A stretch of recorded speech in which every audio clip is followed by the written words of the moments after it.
2026 के मध्य में भारत में एक गेमिंग पीसी बिल्ड करना सच कहूं तो किसी भूल भुलैया में रास्ता खोजने जैसा हो गया है। कंपोनेंट्स की कीमतें लगातार आसमान छू रही हैं और मार्केट में मिड रेंज की जो ग्राफिक्स कार्ड मौजूद हैं वो या तो बहुत ही ज्यादा महंगे हैं या फिर उनका परफॉर्मेंस बिल्कुल निराशाजनक है। ऐसे में अगर हम मात्र 30,000 रुपए के सख्त बजट में एक शानदार गेमिंग सिस्टम बनाने की सोचें तो ये लगभग नामुमकिन सा लगता है ना? लेकिन आज के इस विश्लेषण में हम इस मुश्किल को पार करने का एक बहुत ही व्यावहारिक रास्ता खोजने वाले हैं। तो सबसे बड़ा सवाल जो हम सबके दिमाग में आता है, क्या सच में 30,000 रुपए से कम में एक बेहतरीन 1080p गेमिंग पीसी बनाया जा सकता है? ये चर्चा सिर्फ पुर्जों की कोई बोरिंग सी लिस्ट नहीं होने वाली है, बल्कि ये इस पूरी हार्डवेयर पहेली को सुलझाने का एक सॉलिड रणनीतिक रोड मैप है। हमारा इकलौता लक्ष्य है एक ऐसा सिस्टम तैयार करना जो शानदार 1080p गेमिंग का अनुभव दे, और वो भी बैंक अकाउंट को खाली किए बिना। अब जब भी हम गेमिंग पीसी के बारे में बात करते हैं तो सबसे पहले एक महंगे, भारी भरकम ग्राफिक्स कार्ड की तस्वीर दिमाग में आती है। लेकिन क्या हो अगर हम इस पुरानी सोच को ही बदल दें? क्या एक ऐसा ताकतवर गेमिंग सिस्टम बनाया जा सकता है जिसमें अलग से कोई ग्राफिक्स कार्ड हो ही ना? इसका जवाब है बिल्कुल हाँ, और यहीं से हमारी असली बजट रणनीति की शुरुआत होती है। यही एंट्री होती है हमारे सबसे बड़े बजट हैक की, यानी एपीयू, एक्सेलरेटेड प्रोसेसिंग यूनिट। इसे समझना बहुत आसान है। ये एक सिंगल चिप होती है जिसके अंदर आपके मेन प्रोसेसर और ग्राफिक्स कार्ड दोनों की ताकत एक साथ मौजूद होती है। इसका सीधा सा मतलब ये है कि हमें किसी अलग और महंगे ग्राफिक्स कार्ड पर पैसे खर्च करने की कोई जरूरत नहीं है। 1080p गेमिंग का मजा लेने के लिए यह बेहतरीन वैल्यू निकालने का सबसे स्मार्ट तरीका है।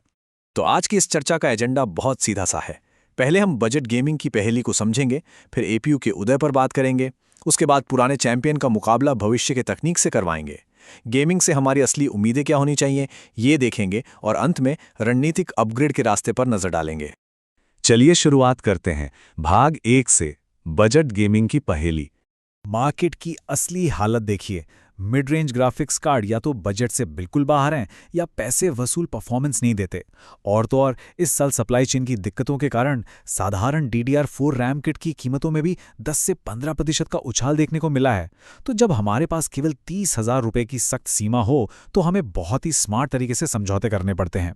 अब हमारा ध्यान पीसी की चमक दमक या महंगे पुर्जों पर नहीं होना चाहिए, बल्कि हर एक रुपए की सही वैल्यू देने वाले प्रोसेसर आर्किटेक्चर पर फोकस करना हमारी सबसे बड़ी मजबूरी और समझदारी दोनों है। अब आते हैं भाग 2 पर, एपीयू का उदय। यहां एक बहुत बड़ा अलर्ट है। चूंकि एपीयू के पास अपनी खुद की कोई वीडियो मेमोरी नहीं होती, इसलिए वो सिस्टम की मेन रैम का ही इस्तेमाल करता है। इसलिए अगर सिस्टम में बस एक सिंगल रैम स्टिक लगा दी जाए तो समझ लीजिए गेमिंग का परफॉर्मेंस वहीं दम तोड़ देगा।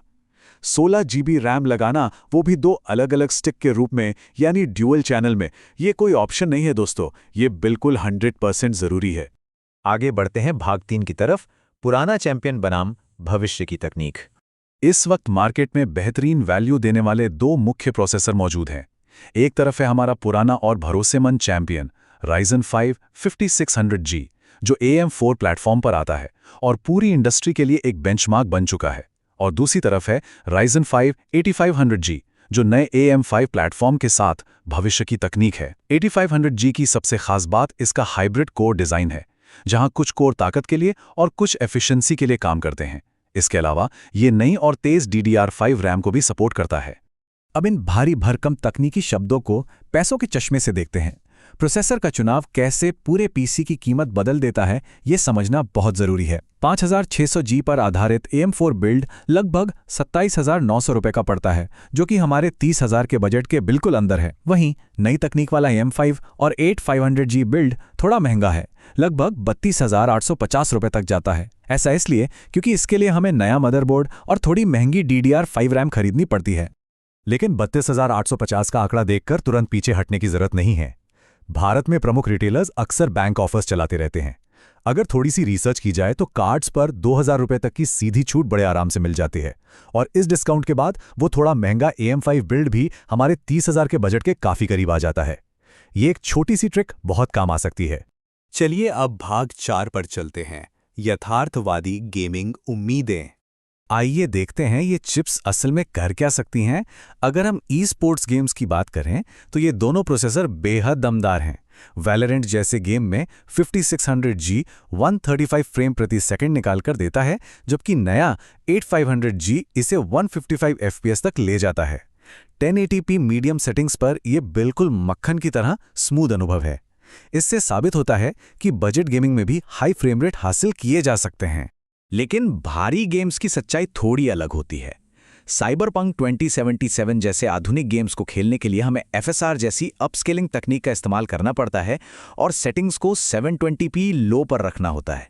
ऐसा करने पर 5600G 32 FPS और 8500G 39 FPS देता है। भले ही ये नंबर छोटे लगे, लेकिन बिना किसी अलग ग्राफिक्स कार्ड के पुराने गेमिंग कंसोल जैसा बिल्कुल खेलने लायक अनुभव मिलना ये अपने आप में एक बहुत बड़ी बात है।